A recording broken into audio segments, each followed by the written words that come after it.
उसने केबिन के दरवाजे पर दस्तक दी। सर, क्या मैं अंदर आ सकती हूँ? डीआईजी अमर, जो किसी जरूरी काम में व्यस्त थे, चौंक कर दरवाजे की ओर देखने लगे। बिल्कुल, आइए एएसआई सिया। इजाज़त मिलते ही सिया अंदर दाखिल हो गई, फिर कुर्सी खींचकर उनके सामने बैठ गई। उम्मीद है आपने मिशन के बारे में जान लिया होगा, वे सवालिया नज़र से उसे देखते हुए पूछ रहे थे, जिस पर सिया ने हामी में सिर हिला दिया। जी सर, मुझे सारी बातें समझ आ गई हैं कि मुझे क्या करना है। ये आपका पहला मिशन है, मुझे उम्मीद है कि आप अपना बेस्ट देंगी। उसे बहुत उम्मीद से देखते हुए उन्होंने कहा तो सिया ने हामी में सर हिलाया।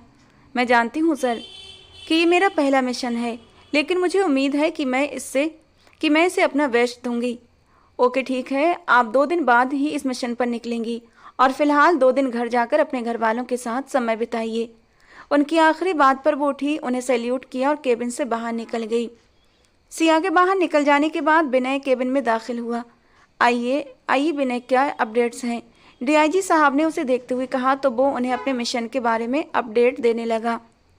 आपको क्या लगता है सर, क्या एएसआई सिया ये मिशन कर पाएंगी?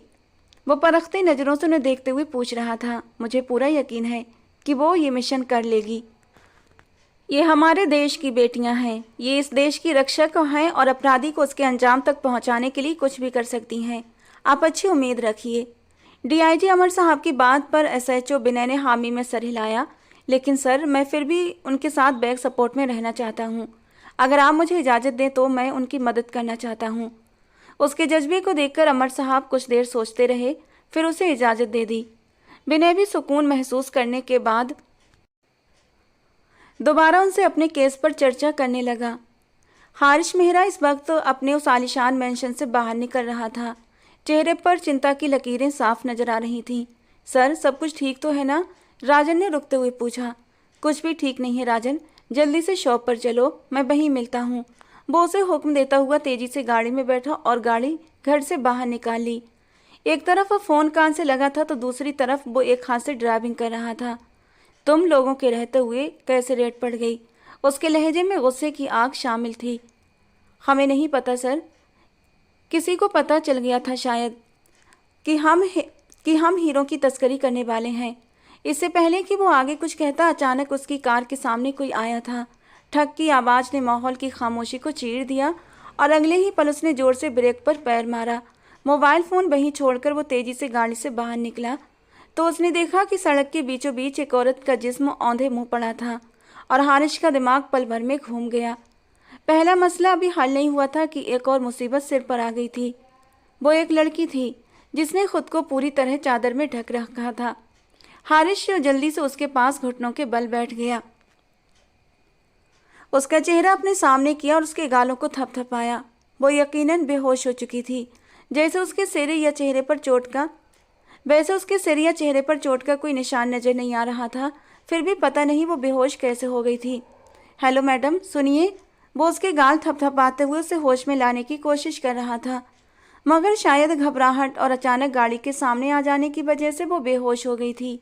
हारिश को समझ नहीं आ रहा था कि क्या करे। वो पहले ही एक बहुत अहम मसले को सुलझाने जा रहा था। जल्दी से उसने उस लड़की को उठाया और गाड़ी में लिटाने के बाद गाड़ी बड़ी ही स्पीड से आगे बढ़ा दी।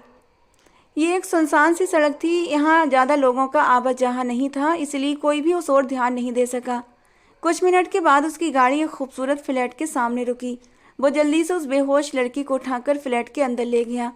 फ्लैट में राजन पहले से उसका इंतजार कर रहा था। सर, ये लड़की कौन है? हारिश की बाहों में एक लड़की को देखकर वो हैरान हो गया। पता नहीं राजन। हारिश की आवाज़ सुनकर वो और भी चौंक गया। क्या मतलब? आप एक अनजान लड़की को हमारी प्राइवेट जगह पर ले आए? ये वही फ्लैट था जहां हीरों की तस्करी के बाद वे लोग हीरे रखते थे। यहाँ सिर्फ 3 लोगों को आने की इजाज़त थी। पहला हारिश मेहरा, जो इस पूरे कारोबार का मालिक था। दूसरा राजन, उसका ख़ास आदमी। और तीसरा उनका एक डॉक्टर जो जख्म लगने पर यहीं आकर इलाज करता था। वे लोग कभी अस्पताल नहीं जाते थे। जल्दी से डॉक्टर आकाश को फ़ोन करो, बहस करने का टाइम नहीं है। वो उस बेहोश लड़की को एक नज़र देखते हुए झुंझलाहट से बोला। राजन ने तुरंत हामी में सिर हिला दिया। कुछ देर के बाद हारिश उस लड़की को दूसरे कमरे में ले गया, उसे बिस्तर पर लिटाया और तुरंत कमरे से बाहर निकल आया। हाँ तो बताओ, माल मिल गया? बाहर आते ही उसने राजन से पूछा, जी सर, मिल गया। वे दोनों दूसरे कमरे में खड़े थे जहां राजन सेफ खोलकर उसे हीरे दिखा रहा था। बहुत अच्छा। किसने मुखबरी की थी? उसने अगला सवाल पूछते ही हीरों की जांच शुरू कर दी। अभी कुछ पता नहीं चल पाया।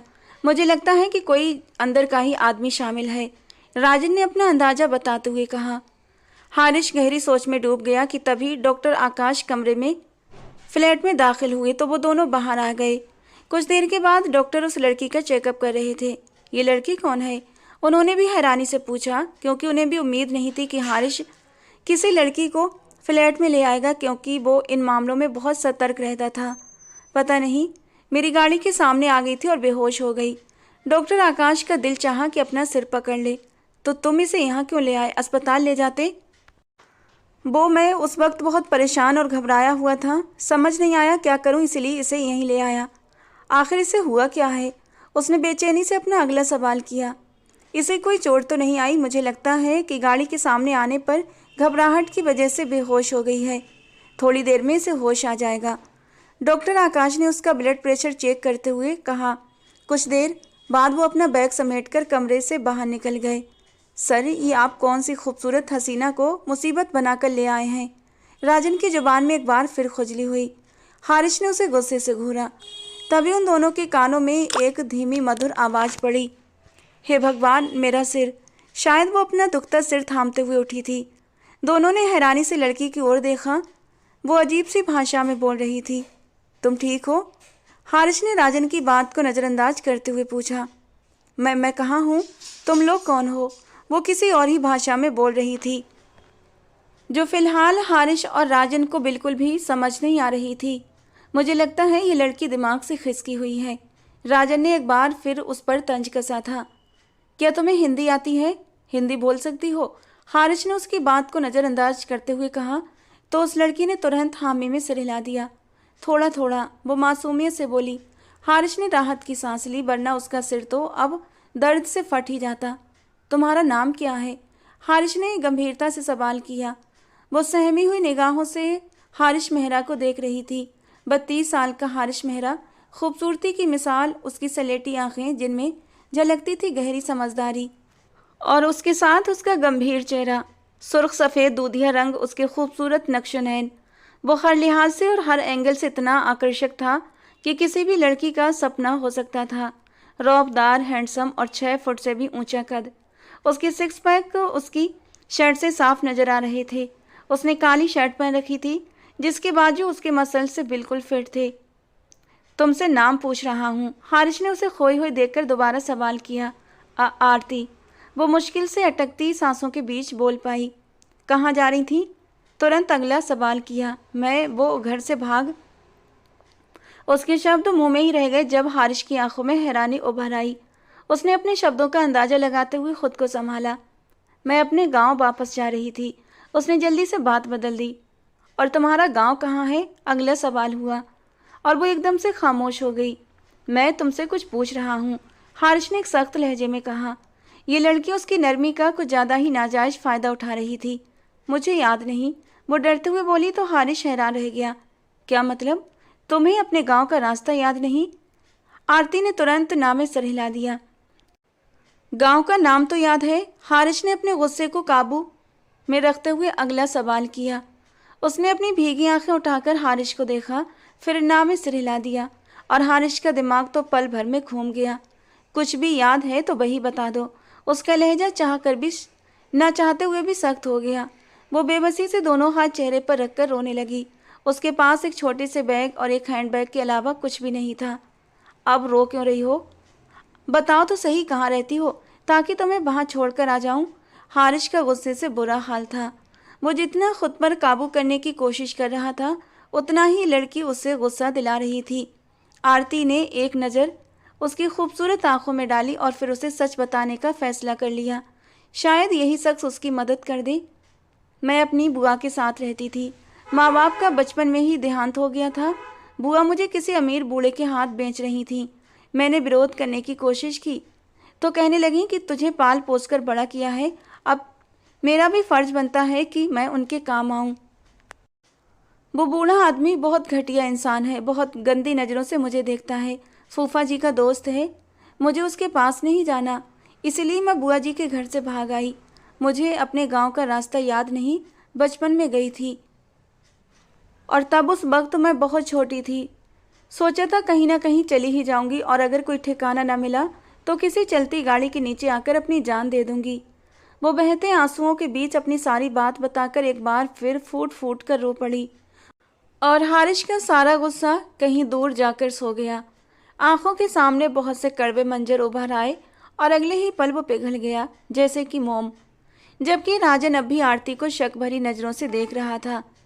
प्लीज़ प्लीज़ मुझे वापस बुआ जी के घर मत छोड़ना, बेशक मुझे जान से मार दो, मगर मुझे वहाँ वापस लौट कर नहीं जाना।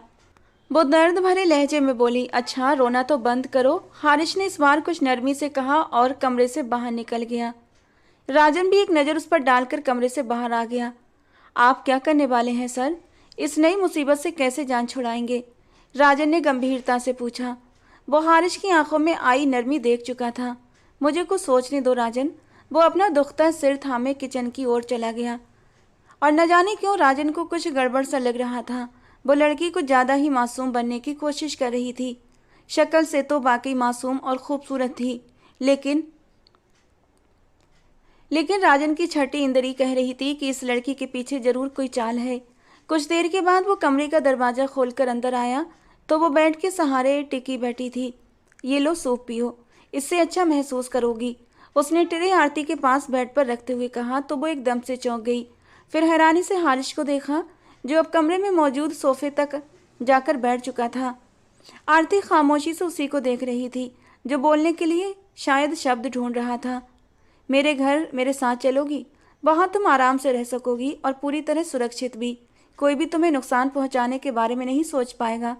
वहाँ राजन की बहन भी रहती है, तुम्हारा मन लग जाएगा। जब तक तुम्हारे रहने का कोई और इंतजाम नहीं हो जाता मैं तुम्हें यहाँ अकेला नहीं छोड़ सकता।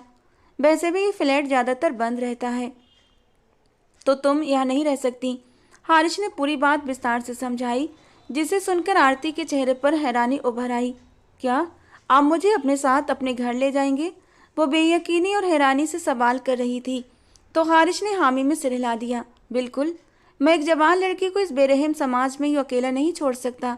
इस वक्त तुम मेरे साथ हो तो तुम मेरी जिम्मेदारी हो। सूप खत्म कर लो, फिर थोड़ी देर में हम यहाँ से निकलेंगे। इतना कहकर वो कमरे से बाहर चला गया और आरती ने हैरानी से बंद दरवाजे को देखा। उसकी आंखों में नमी उभर आई। ये उसकी जिंदगी का पहला अनजान शख्स था जो उसे सुरक्षा देने की बात कर रहा था। कमरे के बाहर राजन के सामने खड़े होकर हारिश ने उसे सारी बात बता दी, जिसे सुनते ही राजन के सिर पर जैसे आसमान टूटा। ये आप क्या कह रहे हैं सर? आप उसे अपने साथ घर ले जाएंगे?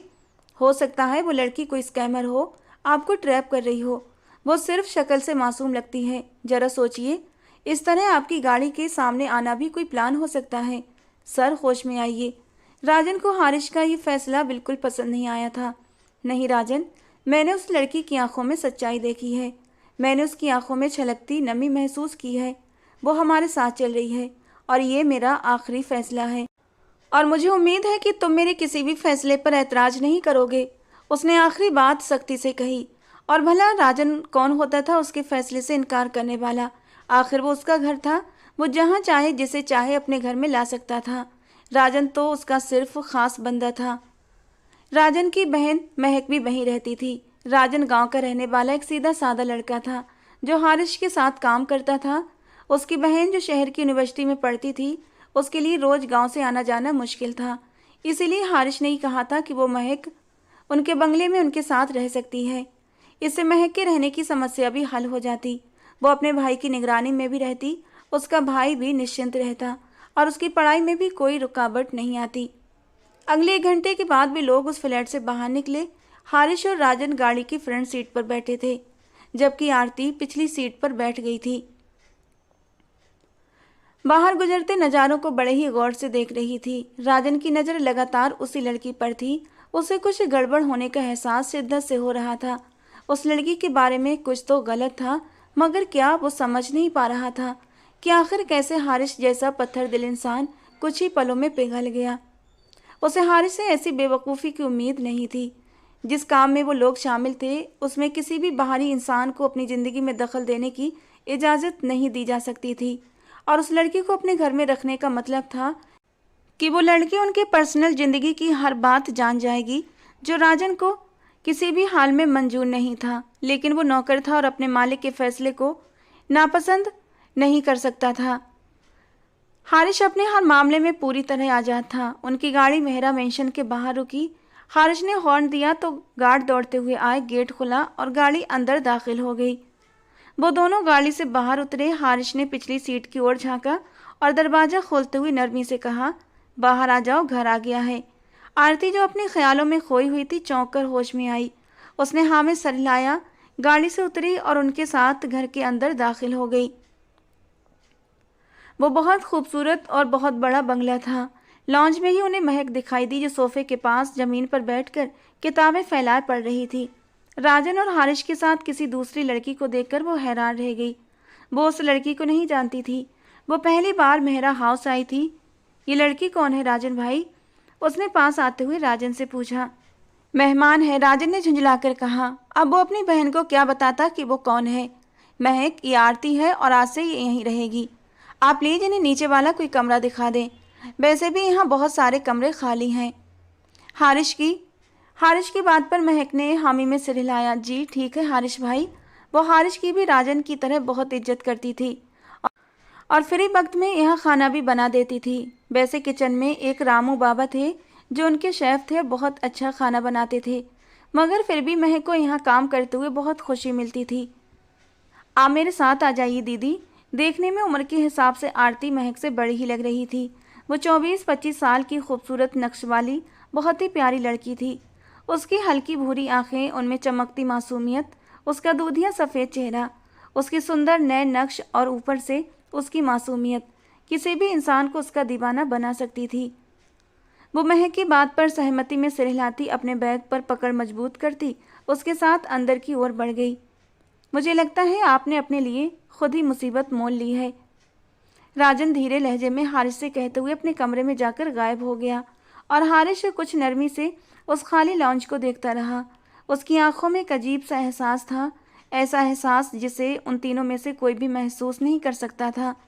वो एहसास सिर्फ और सिर्फ हारिश ने ही महसूस किया था।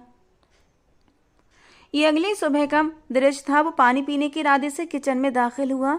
उसने सोचा था कि साथ ही वो रामू बाबा से कह देगा कि उसके लिए कॉफ़ी बना दें। तभी उसे किचन में किसी लड़की की पीठ दिखाई दी। उसके लंबे कमर तक आते खूबसूरती से चोटी में बंधे गए काले बाल, बहुत सुंदर बाल थे उसके। नज़र बालों से फिसलती हुई चेहरे तक पहुंची तो हारिश हैरान रह गया। वो तो आरती थी। उसने कल आरती के बाल नहीं देखे थे, क्योंकि उसने खुद को एक बड़ी सी काली चादर में ढक रखा था। वो एकटक उस लड़की को देखता रहा जो गंभीरता से शेल्फ के सामने खड़ी धीरे धीरे सब्जियां काट रही थी। अपने वजूद पर किसी की लगातार नजरें महसूस करते हुए आरती चौंकी। फिर चेहरा मोड़कर पीछे देखा तो हारिश खड़ा था। आप? वो बस एक शब्द ही कह सकी। तभी हारिश होश में आया। हाँ, वो मैं बस रामू बाबा को देखने आया था। नजर नहीं आ रहे? उसने हैरानी से इधर उधर देखते हुए कहा। रामू बाबा शायद राशन लेने गए हैं। आपको कुछ चाहिए था? मैं मदद करूं?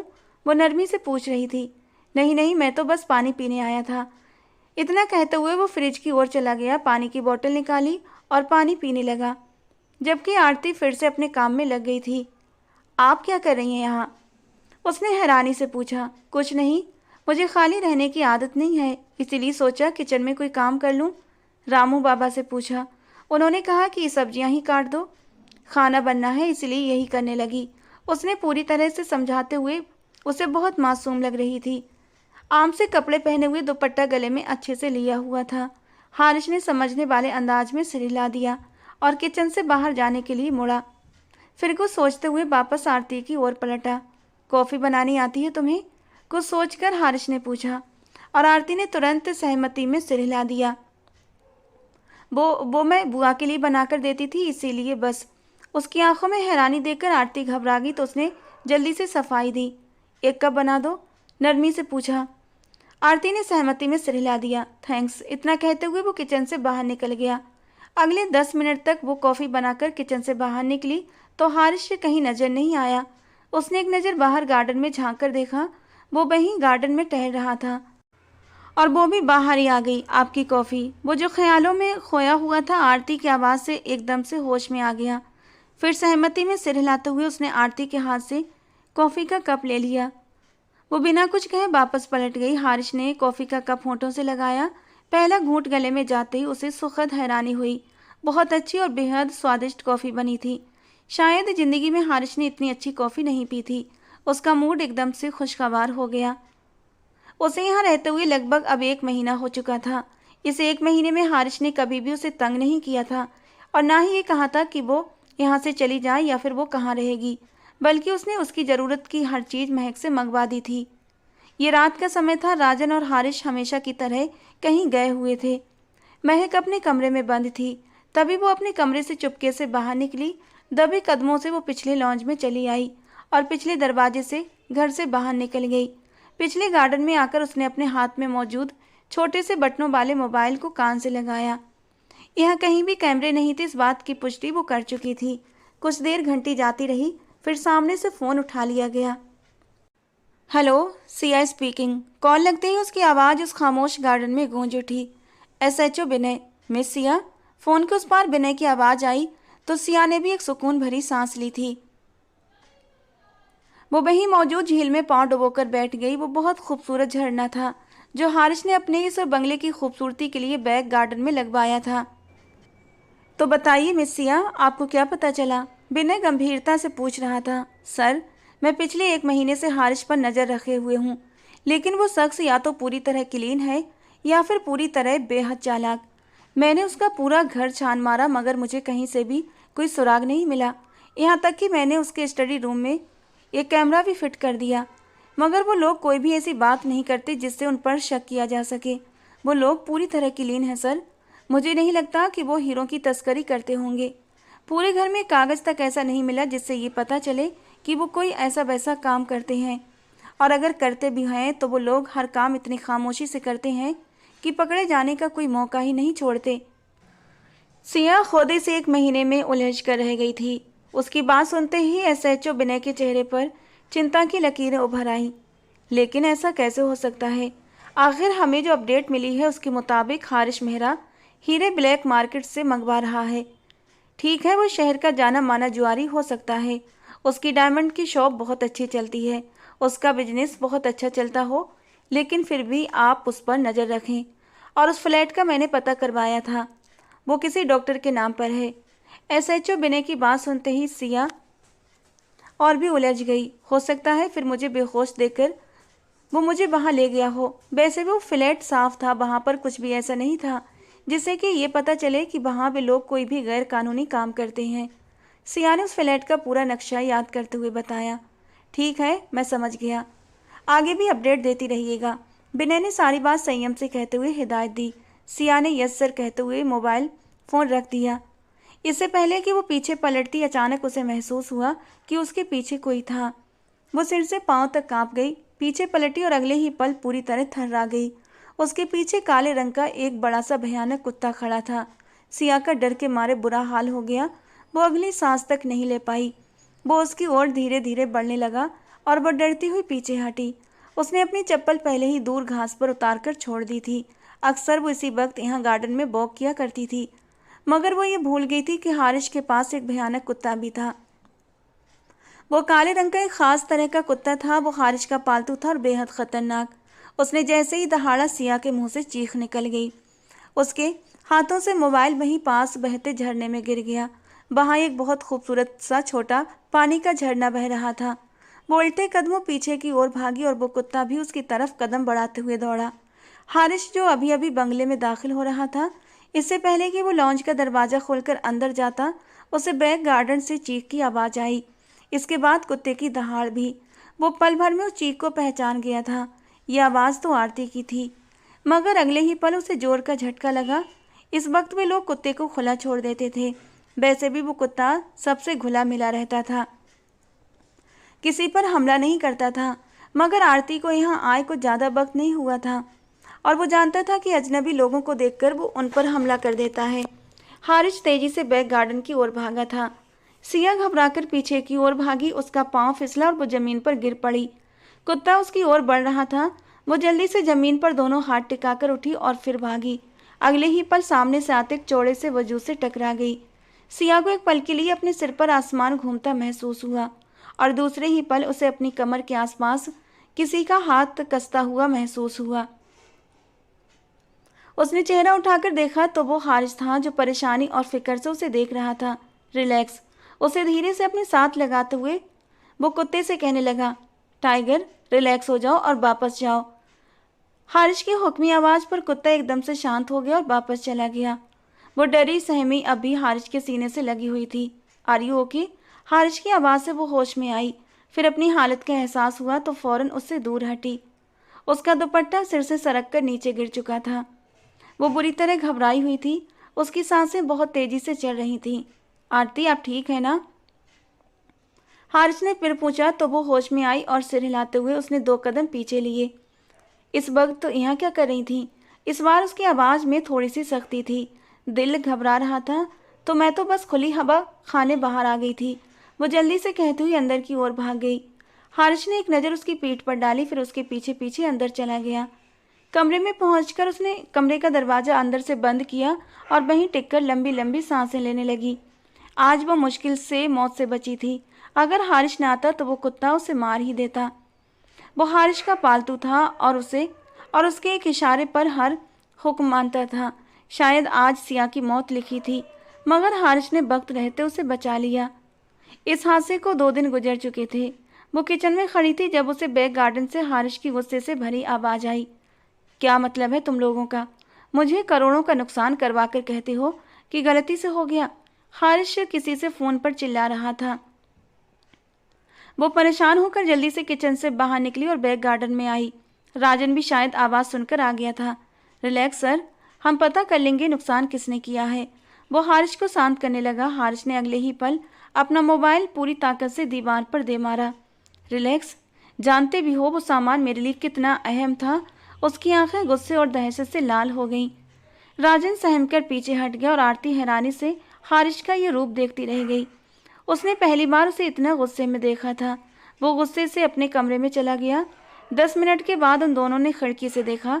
वो कमरे के बीच खड़ा पंचिंग बैग पर मुक्के मार रहा था। उसने हाथों में कोई ग्लव्स नहीं पहने थे और उसके हाथों से खून बह रहा था।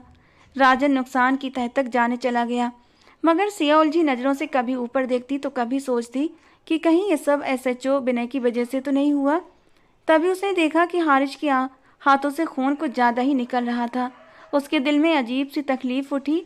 वो नहीं जानती थी क्यों, लेकिन वो जल्दी से ऊपर भागी। वो इस 1 महीने में पहली बार हारिस के कमरे में गई थी। वो पहली बार उसके कमरे में दाखिल हुई थी। उसके हाथ में फर्स्ट एड बॉक्स था। कदमों की आहट पर हारिस के माथे पर बल गहरे हो गए। वो बिना रुके बिना सांस लिए मुक्के मारता जा रहा था। राजन, अपनी शक्ल गुम कर लो वरना मुंह तोड़ दूंगा तुम्हारा। वो इतनी जोर से चिल्लाया कि एक पल के लिए सिया के पांव कांप गए। जब सामने से कोई आवाज़ नहीं आई तो वो हैरानी से पलटा। अपने सामने आरती को खड़ा देखकर वो चौंक गया। तुम यहाँ क्या कर रही हो? वो सारी हदें तोड़ते हुए गुस्से से चिल्लाया। पहली बार सिया को किसी मर्द के लहजे से डर लगा।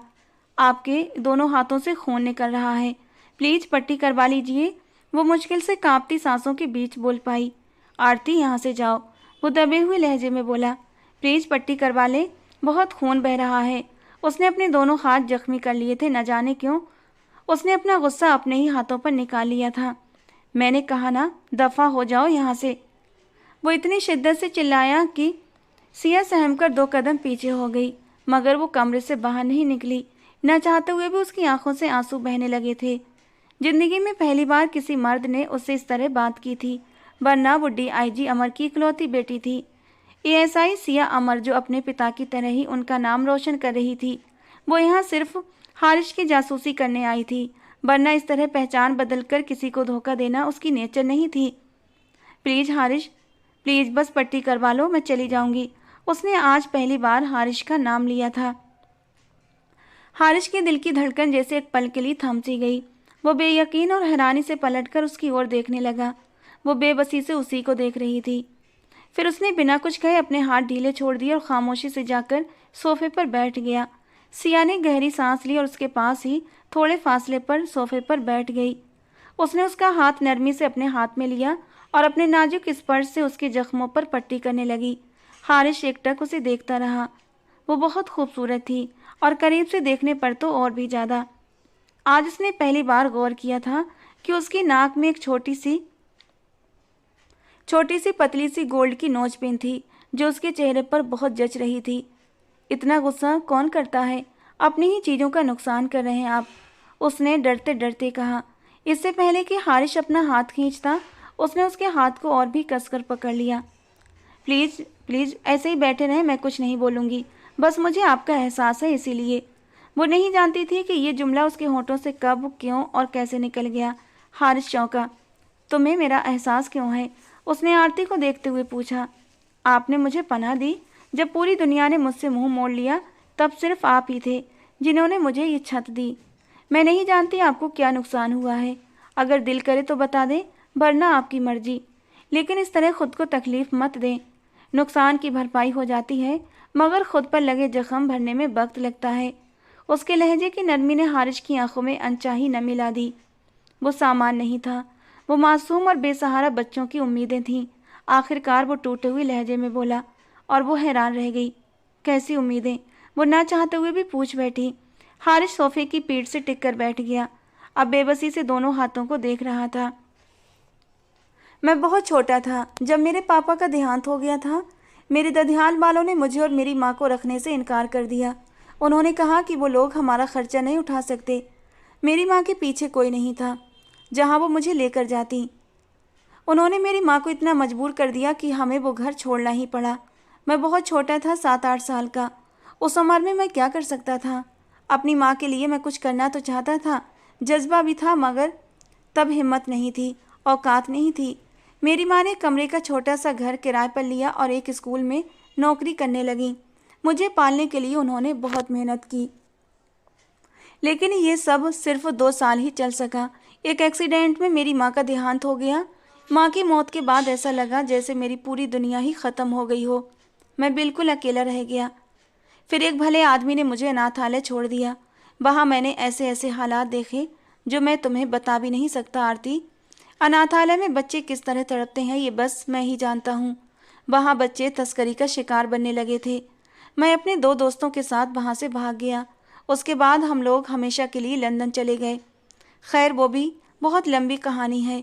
लंदन जाना भी कोई आसान नहीं था। हमने बहुत कम उम्र में बहुत मेहनत की। लंदन जाकर मैंने वहाँ नौकरी की और साथ ही साथ मुझे डायमंड ज्वेलरी बनाने का बहुत शौक़ था। मैंने ये काम सीखा और फिर वापस हिंदुस्तान आ गया। बाहर की दुनिया को लगता है कि मैं डायमंड स्मगलिंग करता हूँ, लेकिन सच तो ये है कि मैं सिर्फ उन्हीं लोगों से छीनता हूँ जिनकी वजह से मुझ जैसे बच्चे अनाथालयों में भी सुरक्षित नहीं हैं, जिनकी जान खतरे में रहती है, जो वहाँ भूखे रहते हैं। 5 साल पहले जब मैंने पहली बार अपने बिजनेस की नींव रखी थी, तब मैंने एक अनाथालय बनाया था और हर साल वहाँ बच्चों के लिए मैं बहुत सारी चीज़ें ले जाता हूँ। अच्छे कपड़े, खाने पीने का सामान, राशन, उनके सोने के लिए बेहतर इंतजाम, खेलने के लिए खिलौने और मनोरंजन के लिए बेहतरीन डिवाइसेस। जिस ट्रक में सामान जा रहा था वही इस साल उस अनाथालय तक पहुंचाया जाना था। मुझे नहीं पता था कि किसने पुलिस वाले की मुखबरी कर दी या फिर उन लोगों को कैसे पता चला, लेकिन रेड पड़ने की वजह से पूरा ट्रक जलकर राख हो गया। नुकसान करोड़ों का था, मगर मुझे उस नुकसान का दुख नहीं, मुझे दुख इस बात का है कि ये नुकसान उन बच्चों का हुआ। काश मुझे एक बार पता चल जाए कि ये सब किसने किया है। मैं सच में उस शख्स को जान से मार दूं। आज मुझे ज़िंदगी में पहली बार पुलिस वालों से नफरत हो रही है। मेरा पुलिस वालों से कोई बैर नहीं था, लेकिन अब दिल चाहता है कि बस एक बार कोई पुलिस वाला सामने आ जाए तो मैं उसकी जान ले लूं। मैंने सालों तक पुलिस के लिए गुप्त रूप से काम किया। पता नहीं मैंने कितने बच्चों की तस्करी करने वाले रैकेट्स को बिना अपना नाम बताए पुलिस के हवाले किया है। मैं अपने देश की पुलिस के लिए एक अंडरकवर कॉप की तरह काम कर रहा था और यहाँ इन लोगों ने उन बच्चों से उनकी खुशियाँ छीन ली। बात के आखिर में उसके लहजे में नमी घुल गई थी और सिया दम साधे सांस रोके उसके चेहरे को देख रही थी।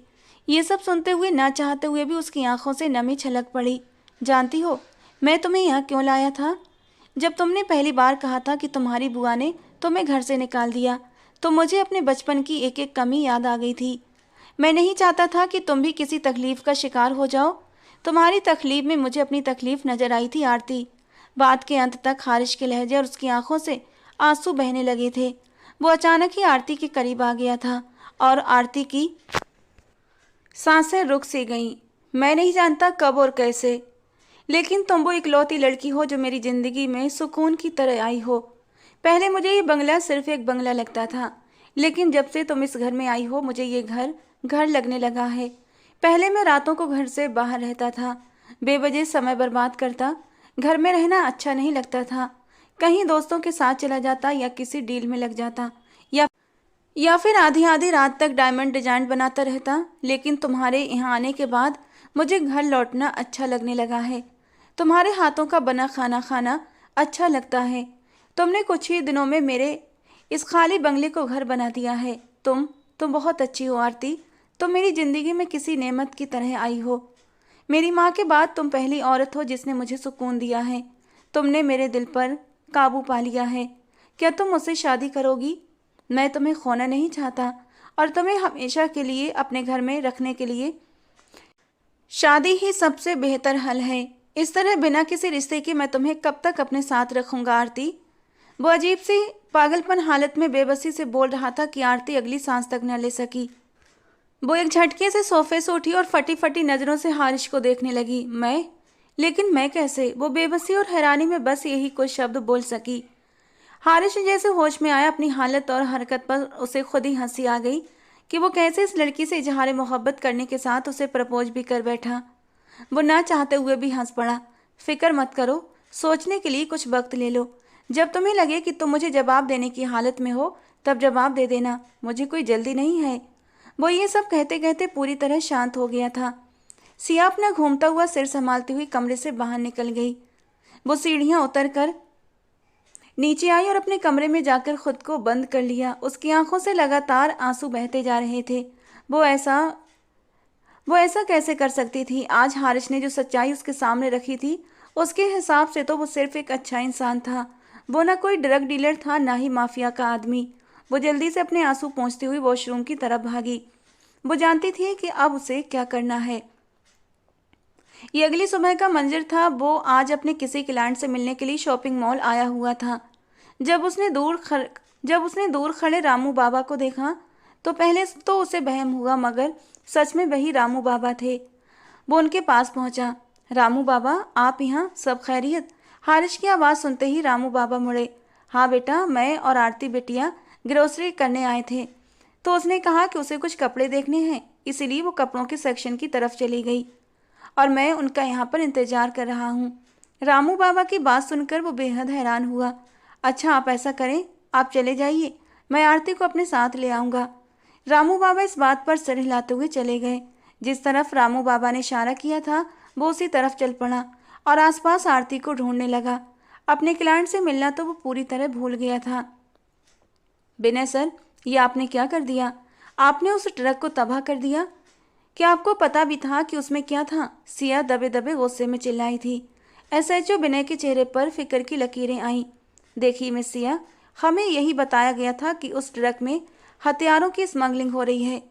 हमने सिर्फ इसी वजह से वहां पर रेड मारी थी, मगर ये नहीं जानते थे कि इनकाउंटर में गोलियां भी चलेंगी और उन्हीं गोलियों की वजह से ट्रक में आग लग गई और सारा सामान जलकर खाक हो गया। एसएचओ विनय को भी अपनी गलती का एहसास होने लगा था। आपने बहुत बड़ी गलती कर दी। आपने किसी का दिल तोड़ दिया। आप नहीं जानते वो शख्स कितना अच्छा है। वो परेशानी में अपना सिर मलते हुए बोली। लेकिन आप यहाँ तक आई कैसे मिस सिया?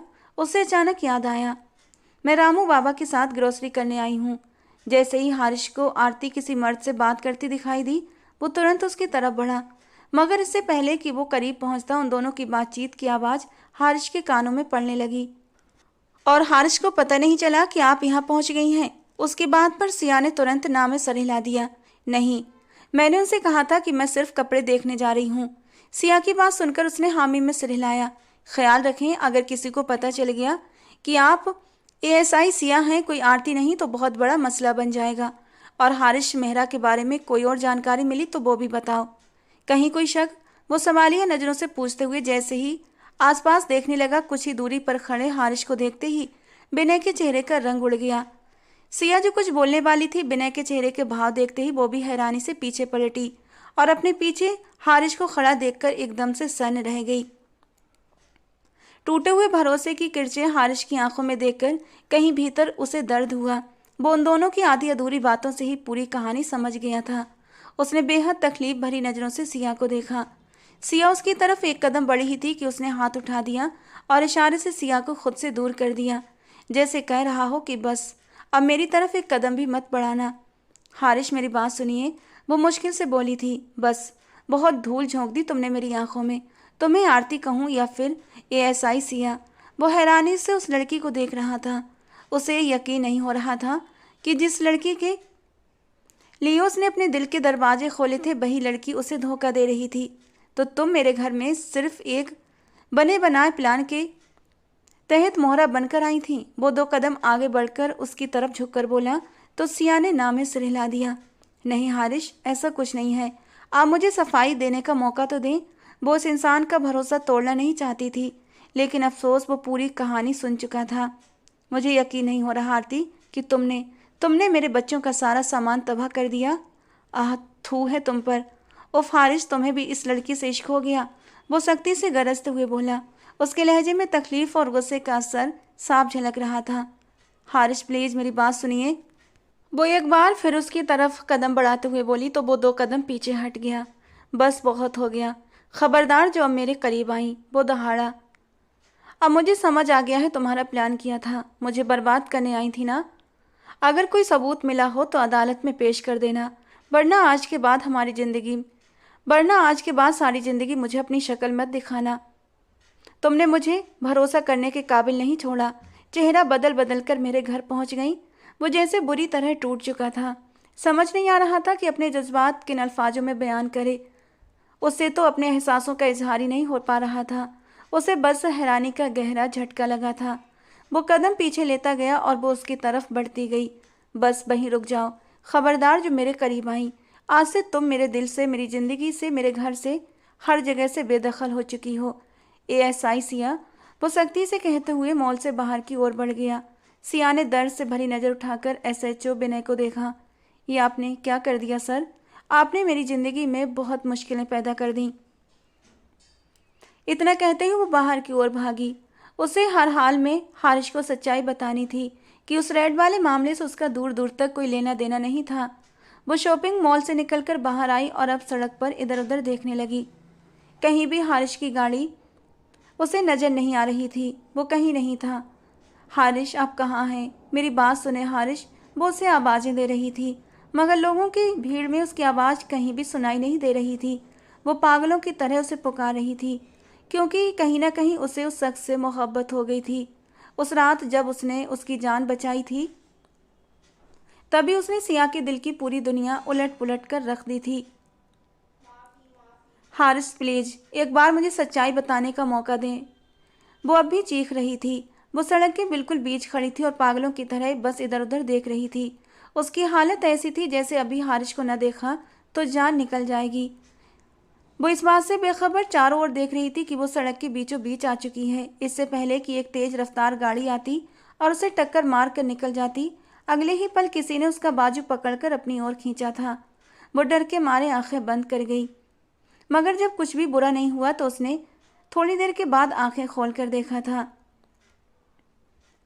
और सामने देखा और अगले ही पल उसकी आंखों से नमी छलककर आंसुओं की शक्ल में बहने लगी। वो हारिस था। वो उसकी मजबूत और महफूज बाहों में थी। आज एक बार फिर हारिश ने उसकी जान बचा ली थी, लेकिन हारिश का चेहरा बेअसर था। वो सारा संयम तोड़ती हुई आगे बढ़ी और उसके सीने से लिपट गई। हारिश की आंखें हैरानी से पूरी तरह खुल गईं। मैं जानती हूँ कि मेरी आपकी ज़िंदगी में आने का तरीका गलत था, लेकिन सच में उस रेड में मेरा हाथ नहीं था। बस मुझे एक बार सफाई देने का मौका दे दीजिए, सिर्फ एक बार हारिश, आपकी मोहब्बत की कसम, प्लीज़। वो तड़पते हुए बोली। तभी अगले ही पल हारिश ने उसे दोनों कंधों से पकड़कर खुद से दूर धकेल दिया। उसकी आंखों में सख्ती थी। मर चुकी है वो मोहब्बत। तुमने मेरी मोहब्बत, मेरा भरोसा, हर चीज़ का कत्ल कर दिया है। आज के बाद मुझे छूने की हिम्मत भी मत करना। वो एक झटके में उसके जिस्म और रूह के टुकड़े करता हुआ उसे वहीं छोड़कर पलट गया। वो हैरानी से उस शख्स को देखती रह गई। फिर बहुत जल्दी हरकत में आई और पीछे से जोर से चिल्लाई, मुझे छोड़कर मत जाओ हारिश, मैं यहीं बैठी रहूंगी। मैं बता रही हूँ, सारी रात गुजर भी जाए तब भी मैं इसी सड़क पर बैठी रहूंगी। मैं आपका इंतजार करूंगी, मगर आपके बिना यहाँ से नहीं हिलूंगी। वो पूरी ताकत से चिल्लाई थी, मगर वो बिना पलटे अपनी गाड़ी की तरफ बढ़ता चला गया और फिर देखते ही देखते वो आंखों से ओझल हो गया। वो वहीं एक साइड घुटनों के बल जमीन पर बैठी उसकी गाड़ी को दूर जाते हुए देखती रही। वो जा चुका था। काफी देर तक वो अपनी जिंदगी के गुजरे 25 सालों के बारे में सोचती रही। उसे कितना शौक था कि वो पुलिस में जाएगी, पुलिस अफसर बनेगी, मगर उसे कहाँ पता था कि उसकी पुलिस की नौकरी उसके दिल की पूरी दुनिया उजाड़ कर रख देगी। 2 घंटे यूं ही गुजर गए। अचानक उसे कुछ याद आया। वो जमीन से उठी और चलते हुए वापस शॉपिंग मॉल की एक साइड बने पीसीओ तक आई। वहां खड़े होकर उसने किसी का नंबर डायल किया और फिर रिसीवर कान से लगा लिया। कुछ ही देर में उसके कानों में उसके पापा अमर साहब की आवाज़ पड़ी। हेलो पापा, मैं हार गई। उसके हेलो की आवाज़ सुनते ही वो फूट फूट कर रोते हुए बोली तो अमर साहब परेशान हो गए। सिया मेरी बच्ची, क्या हुआ? क्या उस हारिश ने तुम्हें कोई नुकसान पहुंचाया है? मुझे बताओ, तुम कहाँ हो? मैं अभी तुम्हें लेने आता हूँ। उनकी आवाज़ बेचैनी में डूबी हुई थी। सिया रोते हुए सर नामे हिलाने लगी। नहीं पापा, वो शख्स मुझे छोड़ गया, तन्हा। मैं उसके बिना नहीं रह सकती, मैं मर जाऊंगी। वो टूटे फूटे शब्दों में अपने बाप को समझाने लगी। क्या कह रही हो बेटा? कुछ समझ नहीं आ रहा, प्लीज़ मुझे पूरी बात बताओ, अमर साहब ने घबराहट से कहा। तो उसने सारी कहानी सुना दी। पापा, मुझे मोहब्बत हो गई है, प्लीज़ मुझे उस इंसान के हवाले कर दें। आप चाहें तो मुझसे मेरा सब कुछ छीन लें, बस मुझे वो शख्स दे दें। मैं सब कुछ छोड़ दूंगी, लेकिन उसे नहीं छोड़ सकती। मुझे लग रहा है मैं मर जाऊंगी पापा। वो मुझसे नाराज़ हो गया है, मुझसे बदगुमान हो गया है और मैं उसकी नाराज़गी सह नहीं सकती। फ़ोन के उस पार वो इतनी तकलीफ़ से बोल रही थी कि मीलों दूर अपने घर में बैठा उसका बाप भी घबरा उठा। तुम कहाँ हो सिया? मुझे बताओ, मैं तुम्हें लेने आ रहा हूँ। अमर साहब जल्दी से घर से बाहर निकलते हुए बोले।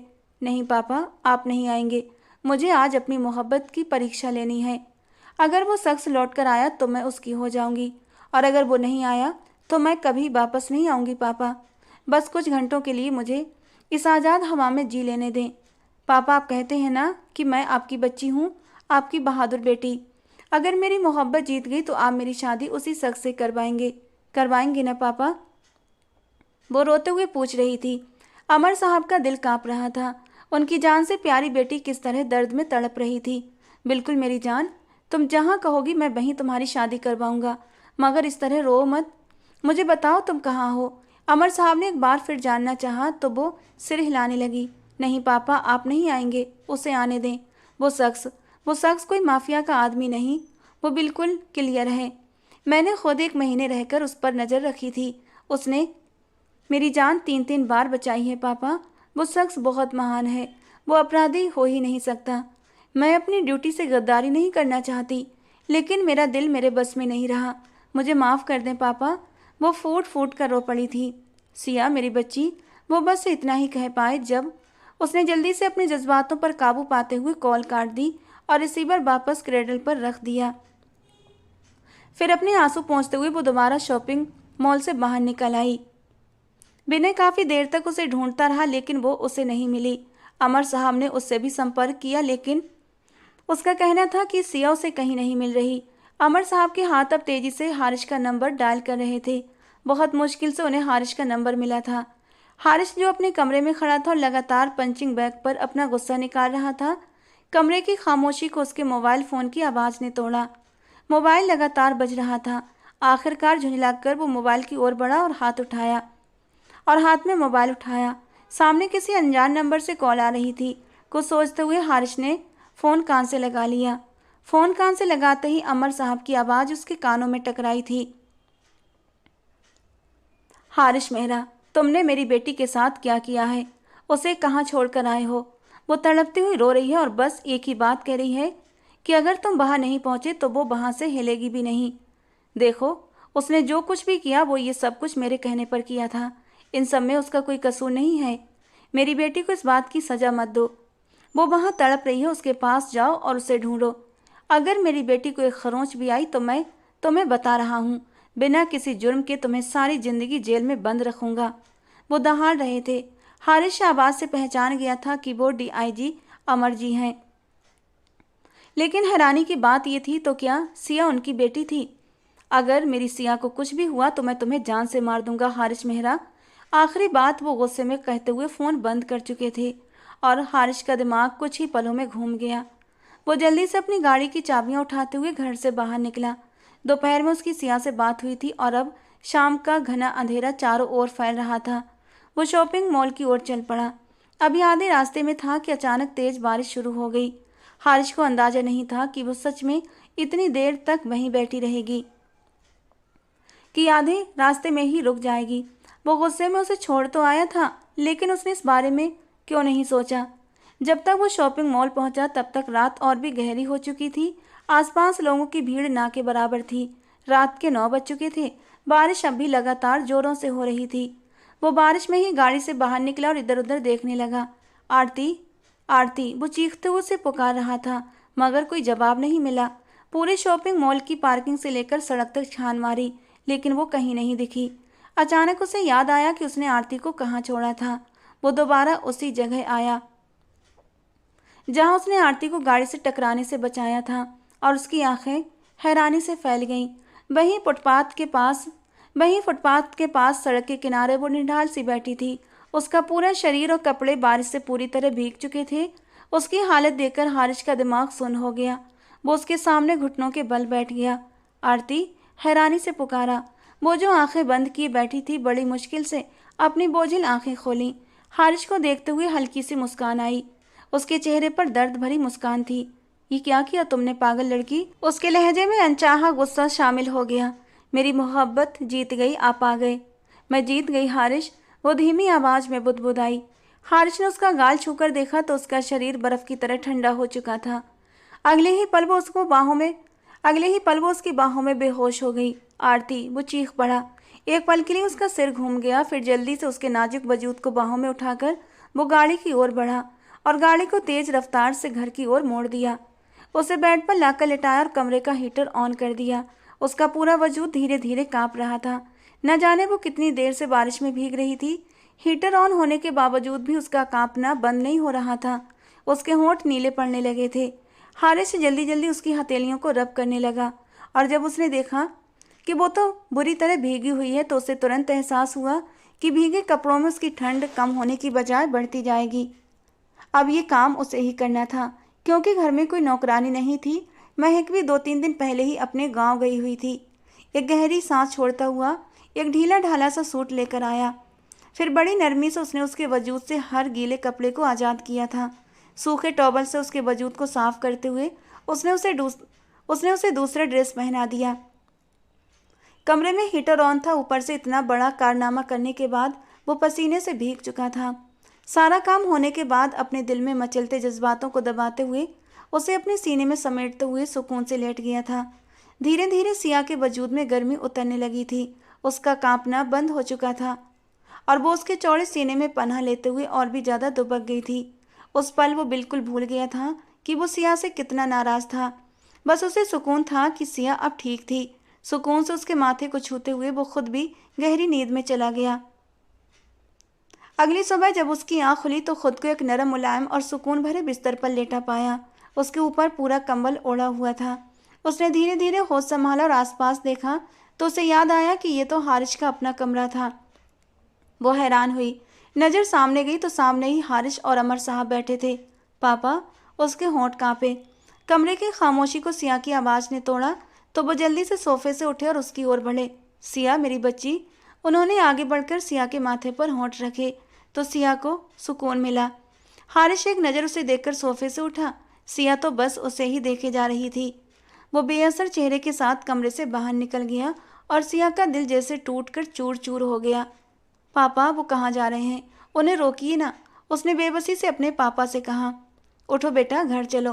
वो जल्दी से सिया को देखते हुए बात बदल गए तो सिया ने इनकार में सिर हिला दिया और ब्लैंकेट को और भी मजबूती से पकड़ लिया।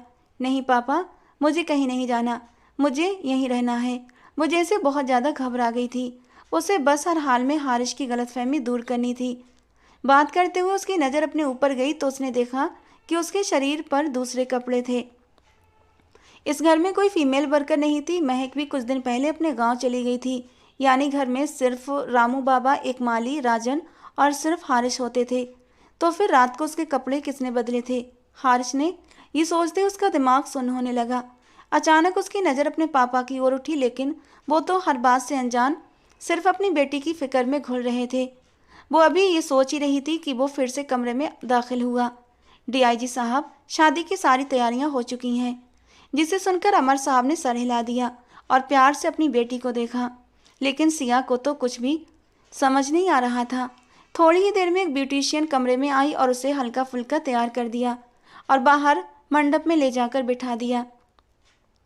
थोड़ी ही देर में उनका विवाह सकुशल संपन्न हो चुका था।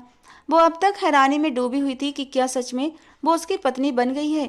सिर्फ तुम्हारी खुशी और तुम्हारी कल रात की हालत को देखते हुए मैंने तुम्हारा विवाह कर दिया है, मगर तुम्हें पूरी तरह अपने घर से विदा करना चाहता हूँ, इसलिए फिर से तुम्हें लेने के लिए आऊँगा। उन्होंने उसके सिर पर प्यार देते हुए कहा और कमरे से चले गए। सिया डबडबाई आंखों से उन्हें देख रही थी।